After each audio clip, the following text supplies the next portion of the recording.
Ya, kita hari ini Bapak Ibu Saudara sekalian seringkali digandrungi dengan informasi mengenai wow keren banget sekarang udah zamannya AI gitu ya. Artificial Intelligence. Sebenarnya kita harus belajar juga untuk bisa mencermati secara cerdas apa sih itu Artificial Intelligence. Kalau saya dulu malah sering dengernya artificial flower kalau lagi mau wedding gitu ya. Karena dulu dalam persiapan pernikahan saya itu ditawarkan mau bunga asli atau bunga artificial. Bapak Ibu Saudara sekalian, nah kita perlu pahami apa makna dari Artificial Intelligence ini sendiri.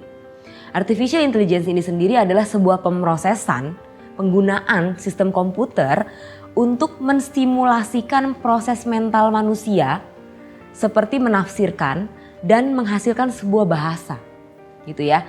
Apa sih itu? Artinya ada orang, ada individu, ada manusia yang memang melakukan pemrosesan AI ini sendiri, Artificial Intelligence. Di mana bahasanya kita mau misalnya sebuah robot yang akhir-akhir ini banyak muncul gitu ya. Di sebuah negara di Jepang itu banyak sekali robot-robot makin canggih-canggih menggunakan AI ini sendiri. Kok bisa sih melakukan perintah gitu ya? Kok bisa sih melakukan perintah manusia? Sebagai contoh ada sekarang teknologi kendaraan roda 4 mobil yang kalau kita masuk dalam udah langsung, ya saya nggak usah sebut merek ya, misalnya ding gitu.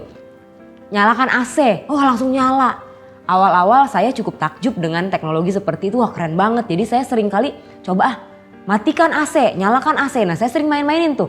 Wah dalam hati saya keren juga nih, hebat juga ya. Pasti ketika pertama kali Bapak Ibu Saudara sekalian menemukan yang namanya AI ini sendiri pasti juga takjub ya. Seperti kita baru menemukan sesuatu yang belum pernah kita temukan. Wow keren banget gitu. Ya, namun perlu diingat bahwa semuanya itu masih dilakukan oleh manusia. AI itu sendiri tidak bisa melakukannya secara sendiri. Robot itu sendiri tidak bisa melakukan secara sendiri. Ada seseorang, ada orang, ada individu yang melakukan sebuah pemrosesan IT di dalamnya. Pemrosesan sistem komputer di dalamnya sehingga jadilah sebuah teknologi yang keren tadi itu. Banyak sekali yang kita temui di dalam kehidupan kita sehari-hari. Contoh di restoran, sudah banyak sekali restoran-restoran menggunakan teknologi AI ini sendiri. Ya, contohnya apa? Waiternya sudah tidak lagi menggunakan manusia atau meminimalisasi manusia.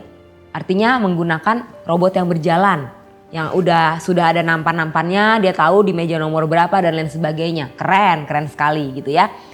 Ada juga apalagi ya, ada juga sekarang di mal-mal sudah tidak lagi atau mengurangi di dalam parkir, waktu kita mau keluar parkir sudah tidak lagi menggunakan manusia. Tapi menggunakan teknologi berbasis AI ini sendiri. Nah, keren nggak? Keren tentunya. Saya juga yakin dan percaya Bapak Ibu Saudara sekalian yang mendengar pasti sama setuju dengan saya. Saya pun setuju dengan Bapak Ibu sekalian bahwa ini sesuatu yang wow keren banget. Sebuah inovasi yang keren banget membuat kita manusia itu menjadi terpukau. Tidak hanya di Indonesia tapi di seluruh negara terpukau dengan hadirnya Artificial Intelligence ini sendiri. Keren banget, seperti lebih pintar daripada manusia. Betul lebih pintar daripada manusia, tapi perlu diingat masih banyak manusia-manusia lain yang juga tidak kalah pintar dari AI ini sendiri. Kenapa? Tidak bisa mengurangi makna eksistensi dari individu yang diciptakan oleh Tuhan, oleh Allah Bapa kita. Bapak Ibu Saudara sekalian. Bagaimanapun juga Artificial Intelligence ini adalah bukan satu-satunya kecerdasan alamiah yang tercipta dari Tuhan. Tapi ini memang diciptakan oleh manusia. Manusia itu sendiri adalah satu-satunya ciptaan Tuhan yang paling keren sebetulnya. Oleh karena itu kehadiran AI ini sendiri seringkali membuat manusia itu menjadi minder, rendah diri karena merasa nggak sehebat AI ini. Nah oleh karena itu tayangan hari ini saya ingin mengembalikan eksistensi manusia sebagai ciptaan Tuhan yang utuh, yang sempurna.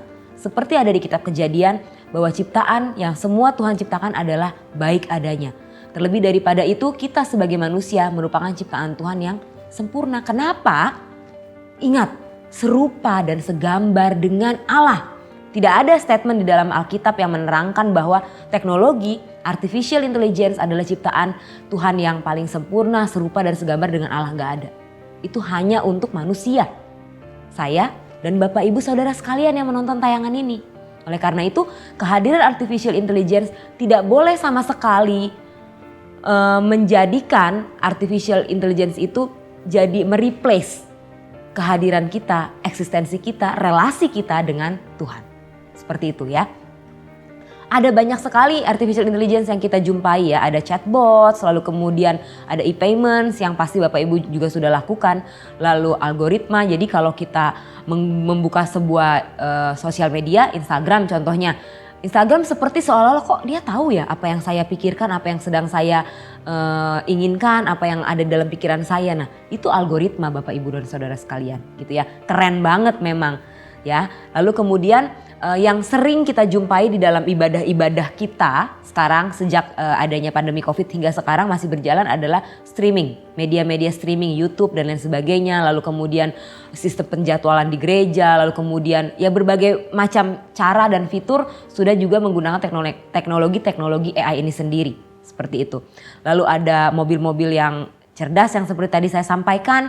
Kemudian ada juga di dalam rumah kita juga tidak jarang kita menemukan bahwa ada AI ini sendiri yang kita kasih perintah dia bisa menyalakan lampu, menyalakan remote AC dan lain sebagainya. Seperti itu ya.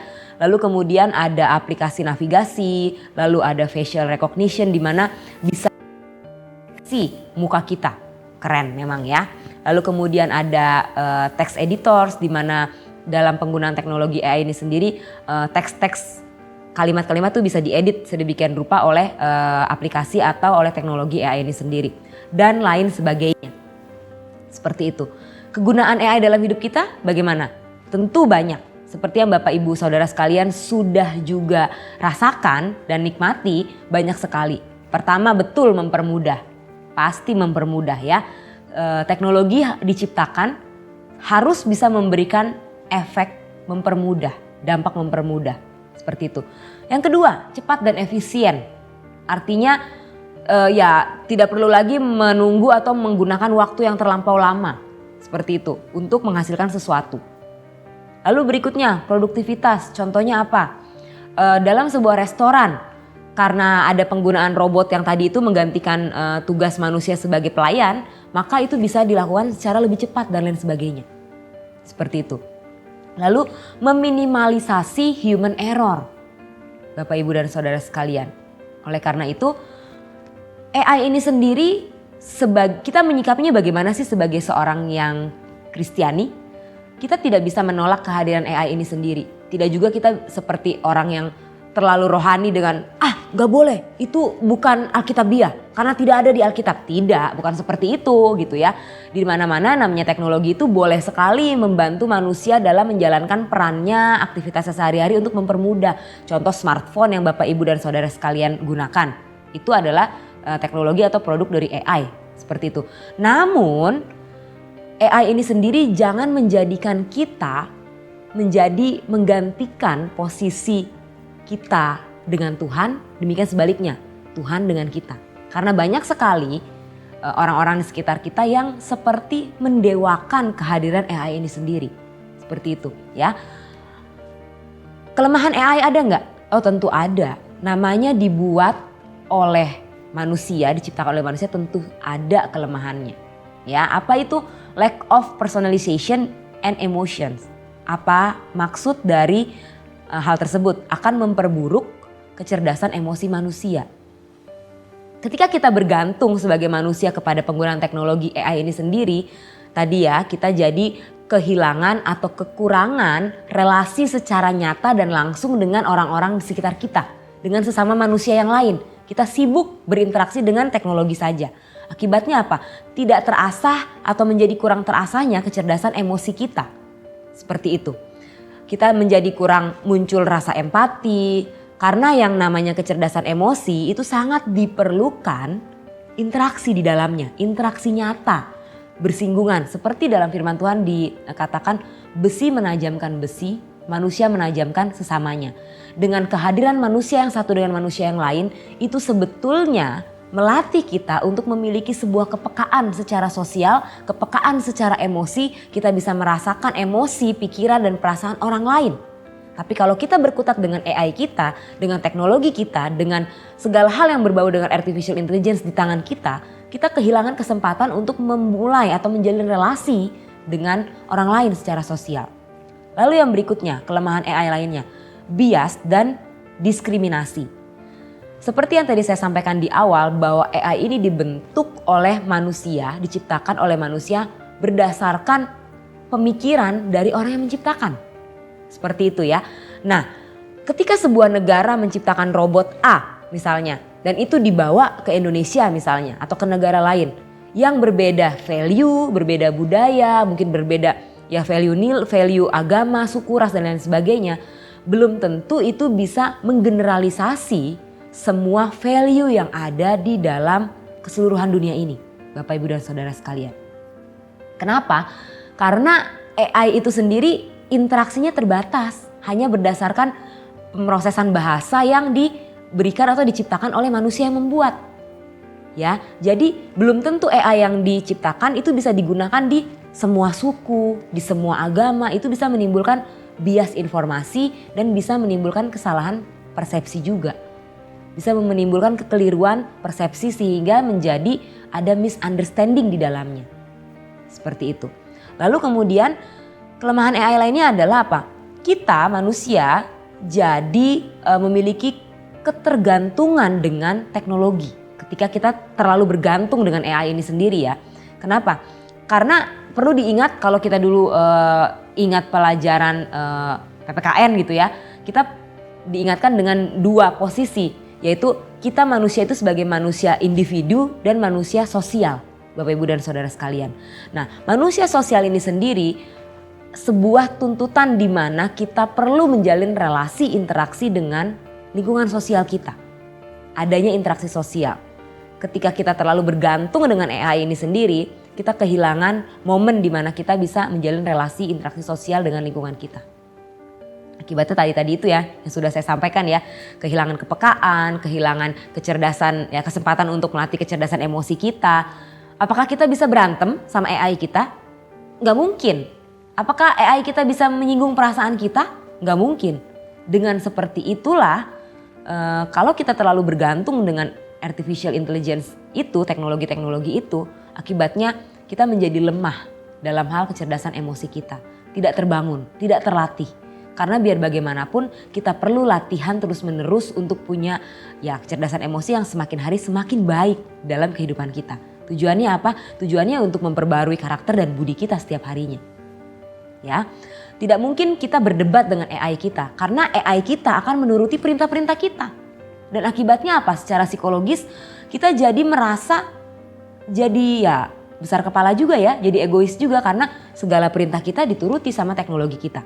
Seperti semua-muanya dilaksanakan, semua-muanya disediakan. Kita menjadi pribadi yang motivasinya jadi bisa jadi juga jadi kurang tepat pada tujuan dan sasaran hidup kita kemudian hari, seperti itu ya. Lalu kemudian kelemahan AI lainnya adalah apa? Data privacy and security belum tentu juga pasti selalu aman, Bapak Ibu dan Saudara sekalian. Oke?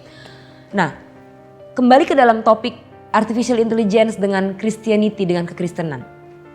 AI itu dapat dijadikan berhala oleh individu yang tidak mengerti kebenaran firman Tuhan. Perlu diperhatikan dan diingat bahwa tujuan hidup kita, kekristenan kita hanya tertuju kepada Tuhan, sumber dari segala kehidupan.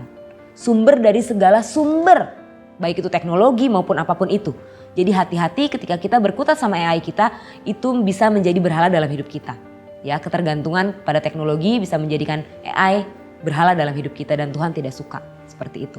Lalu kita harus mengedepankan bahwa kuasa Tuhan adalah yang harus diutamakan. Ingat, sebab rancanganku bukanlah rancanganmu dan jalanmu bukanlah jalanku. Demikianlah firman Tuhan. Seperti tingginya langit dari bumi, demikianlah tingginya jalanku dari jalanmu dan rancanganku dari rancanganmu. AI itu adalah rancangan manusia dan bukan rancangan yang diutamakan oleh penciptaan Tuhan. Lalu berikutnya AI itu membuat waktu kita bisa berkurang dalam bersekutu dengan Tuhan ketika kita terlalu bergantung kepada teknologi-teknologi tersebut. AI itu bukannya tidak boleh, ini yang perlu kita ingat. Tapi jadikan AI sebagai tools kita untuk bisa memuliakan Tuhan, bukan mengontrol hidup kita. Semoga Kristenan kita semakin bertumbuh, tapi bukan bergantung kepada AI kita. Tuhan memberkati.